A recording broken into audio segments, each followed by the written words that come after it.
Well, you will recall our long-form interview with who I would accurately call the rock star of Canadian academia. We spoke at great length with our friend Professor Jordan Peterson over the Christmas break. But what do rock stars do? Well, they go on tour, and I am delighted to report that Jordan Peterson is going on a world tour. North America, Europe, even Australia. And joining us now to talk about it is the man himself, Professor Peterson. Great to see you again. Happy New Year. Happy New Year, Ezra.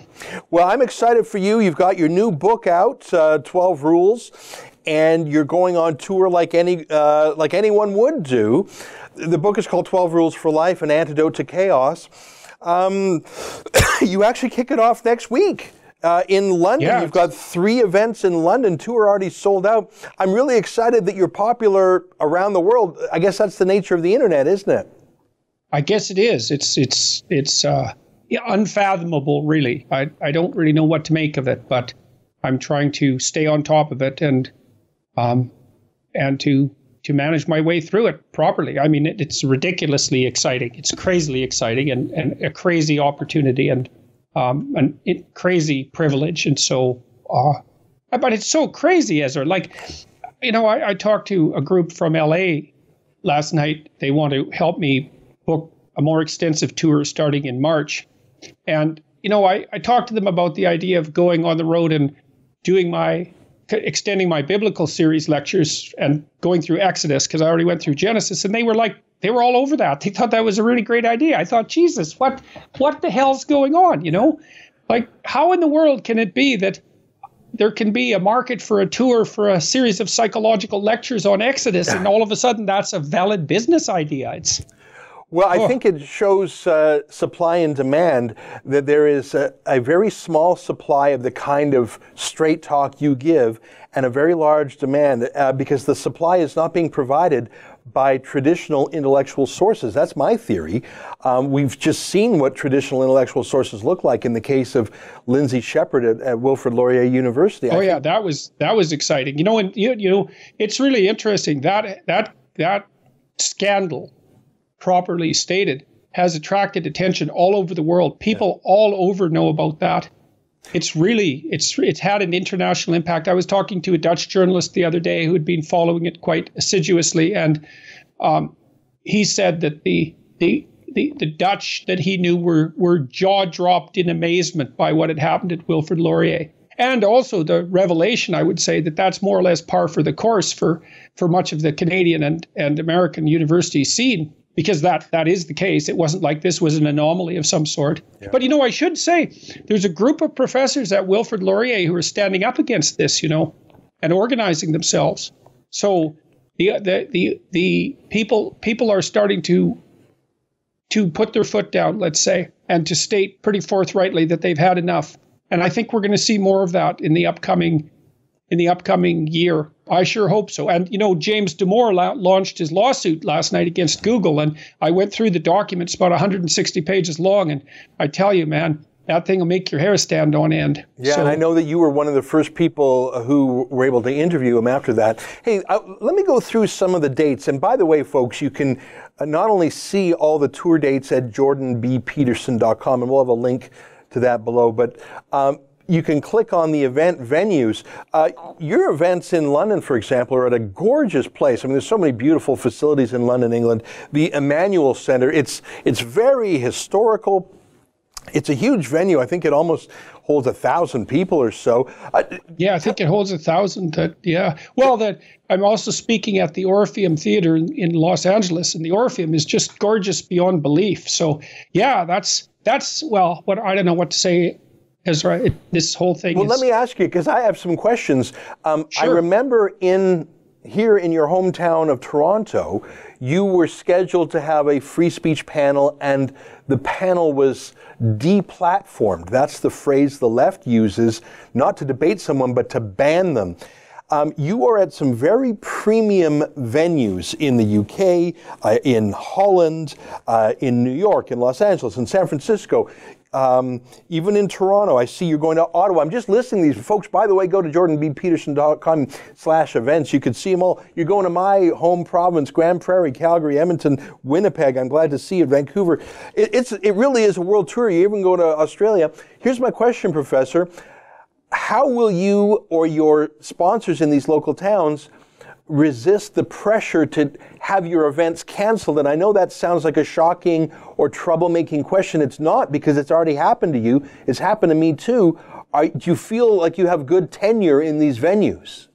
Oh yeah, I think so. I mean, certainly I'm not concerned at all about the events in London or in Amsterdam. I'm going to talk to the Dutch. They're having a national conversation about Dutch identity and immigration, and I'm going to kick that off. And so they have a venue there that seats about 2,000 people. And from what I've been able to understand, it will be very well documented by the Dutch press and very well attended by the Dutch political class. And so that's a really hair-raising event, I would say, because I think it's very serious. It's time for a very, very serious discussion about the identity of the West. And so I'm going to pose what I see to be the relevant questions. But I'm not really concerned about being deplatformed. Like, I think that the tide of effective leftist opposition to what I'm doing has risen to its maximal point and is about to recede, because it just hasn't worked. Like, they deplatformed us, let's say, with that free speech panel, but we were only going to talk to 300 people, right? That was the original plan.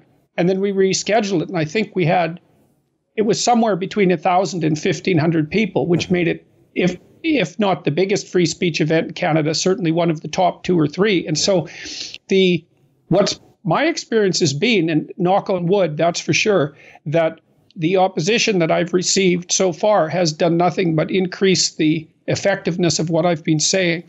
And so that's also been that's surreal. Like, who would ever expect that? Right. But that's what's been happening. You and I have talked about this before, and you've made the case that whenever the censorship comes, it backfires. There's truth there if you can get the platform back again. And that's why you're on the internet, and that's why you're a global force, is because so far Google, YouTube hasn't shut you down. You mentioned James Damore. God forbid, Professor, and I don't mean to call bad luck, but God forbid YouTube would say, we've had it with this Peterson fellow. Well, then you've been deplatformed in a massive way. Yeah, well, it's harder. It's got hard to do that to me, though, because I'm backed up on places like Vimeo and other places. And so if I'm shut down in one place, that's not going to work very well. And YouTube did shut me down for a day, and there was a lot of noise made about that, and enough so that they turned my channel back on in a hurry. And, I don't run ads, eh? So a lot of what YouTube's doing to conservative commentators like Dave Rubin is demonetizing Rubin just had a conversation with Ben Shapiro, and it was demonetized. And they've demonetized Rubin like mad, even though Rubin's he's pretty damn mainstream. Yeah, he's very centrist. It's like Rubin's not a radical. Yeah. And he's a moderate guy, under any reasonable circumstances, Rubin would be, he started clearly in the left, and I think he moved to the center or something like that. But I don't run ads on my videos, and so I can't be affected by demonetization. Right. Well, they can still block you. They can suppress your traffic. Yeah. We've lived through all that. Let me get back to your tour. I'm just so excited about it. I mean, I know and love so many of the cities on there. I just want to call attention to Grand Prairie. I've been to Grand Prairie. Of course, I'm an Alberta boy. You've got cities like New York and Toronto and London. Grand Prairie is a smaller center. I'm just curious, was there a person there who invited you? Is there I went to I'm a graduate of Grand Prairie Regional College. Oh, that's why. Okay, now I know. Yeah, and my parents still live up there in a little town called that's Fairview. A good reason. I was just curious what drew you there. I'm very affectionate to Grand Prairie. It's just one of these things. It's not like the other. Well, it has a lovely little theater, and it was the architect was Douglas Cardinal. It's really a masterpiece, the theater, and I thought it gives me an excuse to go up there because I haven't been up there. No, that's great. Everybody that's wants an excellent to go to Grand Prairie in February, when it's only 40 below. That's right. Well, I see you're going to San Francisco twice, once on February 1st and then once again on February 17th. That's a beautiful city with nice weather. It's also the heart of leftism. The Tides Foundation is there. So many left-wing extremist groups. That's very close to Berkeley. Do you have a particular, like that is one of the most left-wing cities in America. I'm not even going to say liberal anymore. San Francisco is hard left. Do you have a particular message you're going to bring to San Francisco? It's also the tech capital. Silicon Valley is nearby. What are you going to say in San Francisco? Well, I'm going to outline, I'm going to talk a fair bit about my book, but of course my book talks about, well, I would say issues of character and culture. It's not a particularly political book. It's more of a philosophical book or a psychological book, since I am a psychologist. Well, I want to talk about the danger of identity politics for sure. I mean, Google's a classic example of this because they've been so willing to play the identity politics game that they're getting slapped. They're getting slapped hard from the left and the right now, right? Because the leftists are after them for not being diverse enough, right? And the conservatives are after them for fostering diversity, so to speak, in a manner that appears not only prejudicial, but perhaps downright illegal. And, I don't feel sorry for them at all because they shouldn't have started playing identity politics. Mm-hmm. And identity politics is a very dangerous thing. You see this partly manifesting itself now in the rise of the identitarian right. And the hard right guys are saying, well, look, if we're going to play race is the thing to be, if we're going to play the racial card, then I'll play my damn racial card, but don't expect me to lose. Right. And, it's understandable, especially given that the rules of the identity politics game have already been laid down, and clearly by the left, let me point out. But it's a very bad game. I mean, we did that. We already did that in the 20th century on both ends of the distribution, and it was absolutely disastrous. Absolutely disastrous. So right. Will people be able to get books at all these events? Will there be a lot of books? Oh yeah. And you'll be signing books, will you? I will, to the best of my ability. Yeah, if there's 1,000 people, books. That can take quite a while. Yes, well, I may pre-sign some of them, but I'd like to do that, and I like to meet with people, but you don't have time to meet 1,000 people. How much that's possible? Yeah. Now, who are some of these events? I can imagine it's different in different cities. I'm just curious. I mean, I think it's amazing you're going on tour. I'm thrilled that I see the first two events are already sold out in a 1,000-seat theater. I'm glad you're confident that these venues will stay firm against protests. I hope you're right. Tell me, you mentioned one of them was a Dutch debate about Dutch identity. Who are some of the other hosts or MCs? Are you under the care of certain promoters or impresarios or other professors? Like, give me an example. For example, you're doing an event in Vancouver on February 15th at the Frederick Wood Theatre. Is that just on your own, or is there someone? No, that's the event. There's a club there, a free speech club that was started at UBC, and they're hosting me. Well, it's a combination. Some of them are set up by Penguin UK, so that's the first three. That's your book publisher, obviously. Yeah, that's right. Yeah, and that was the thrill to be listed with Penguin UK. I mean, God, that's my favorite publisher of all time. How about Edmonton? Who's hosting in Edmonton? I was blown away by the fact that occurred. Who's hosting? I see you're at the Ziedler Hall in Edmonton on February 11th. Who's your host there? Well, I was invited down there by some of the people who operate one of the theaters. It wasn't Ziedler Hall, or Ziedler Hall. It was another one. I can't remember, slightly bigger, but it wasn't available. So it was some of the theater people themselves that invited me down there. It's a real mix, Sometimes it's students, and sometimes it's professional groups, and sometimes it's my book publisher. And I booked the Orpheum in Los Angeles myself because I was going down there for another reason, which I can talk to you about at some point. I'm going back down there likely on September 30th to talk to Joe Rogan again. And we have a special guest, but I'm not going to say anything about that at the moment. But I'll let that be known soon enough. It'll be something that will definitely interest you. So it's a whole variety of different people, and that's good. And I'm just thrilled to hear this. I mean, you have an enormous global platform on the internet, and thank God it has not been blocked yet. But I am absolutely sure that if people spend 90 minutes at an event and in person and take a book, that you will change things. And I've said this to you before on the show, and I say it to people I meet in my travels, and I'm not traveling as much as I used to. You are the number one name that people refer to in terms of changing their outlook in the world and even changing the trajectory of their life. And we talked about this in December. And I know... You're breaking me up. Ezra. I know I know that was your reaction last time. I'm just saying. I'm just giving you a report. I'm not buttering you up. If that didn't happen, No, I wouldn't say it. I know. And I see that, and I'm hopeful. And you're more optimistic than me, which is sort of funny, because I see the darkness of the censorship, and I see the marginalization, the deplatforming, and so far you've been able to lean into the hurricane and not be pushed back. And I hope this. I don't think I'm optimistic. I think I'm a believer in the indomitable nature of the human spirit, and I think we can handle this without degeneration into chaos. I think we can do it. I hope so. Yeah, I hope so too. Well, listen, we've always been fans of yours, and I'm delighted to invite. I see that you're still making adjustments to your schedule, although it's filling up quickly. I think, Professor, that we'll send an email. We have a great number of thousands of Canadians who admire you. In fact, we've emailed them before about your book. We gave them a sneak preview. We've even invited people to help with your research scholarship. I remember when the government cut you off. Yeah, you guys, it was extraordinarily helpful. Well, we're super fans, and I'd like to send this video out to our people, and we'll have a link to the jordanbpeterson.com events page, so people can just go straight to your page and click. It looks like things are filling up pretty quickly. It looks like an exhausting trip, though. I mean, flying to Australia, I've done that.